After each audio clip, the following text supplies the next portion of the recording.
এখন থেকে আপনার প্রিয় সিরিয়ালগুলো ফ্রিতে দেখুন এক্সক্লুসিভলি শুধুমাত্র সান নেক্সটে। এখনই অ্যাপ ডাউনলোড করুন। ভালো বাবা, সৌরভ এখানে কেন এসেছে?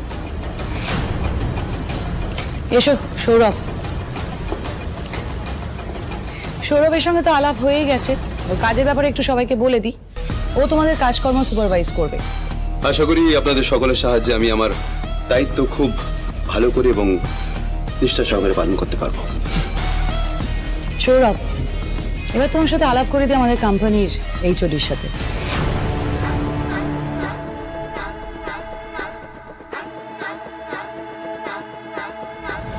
এই রিক্রুটমেন্টের ব্যাপারে কি আপনি কিছু জানতেন?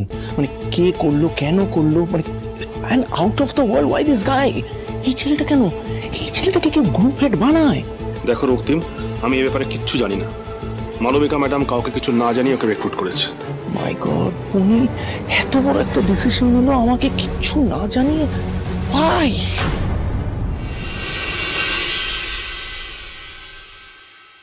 ভালো বাবা, সৌরভ এখানে কি করছে? ওর মতো একটা ক্রিমিনাল এই কোম্পানিতে চাকরি করবে? না না, এটা হতে পারে না। আমার মনে হচ্ছে রক্তিম বাবুরা না কিছু জানে না। আমি বরং ওদেরকে গিয়ে বলি।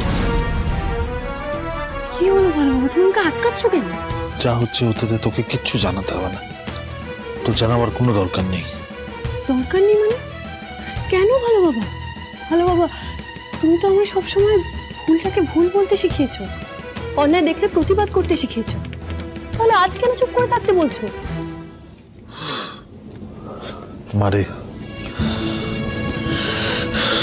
জীবনে একটা সময় আসে যখন পরিস্থিতির সাথে সাথে নিজেকে মানিয়ে নিতে হয়। আজ যদি আমরা আমাদের মান সম্মান আঁকড়ে বসে থাকি না, তাহলে এতগুলো মানুষের পরিবার, তাদের কোথাও খাবার ছুটবে না রে। আমাদের মেনে নেওয়া ছাড়া কোনো উপায় নেই,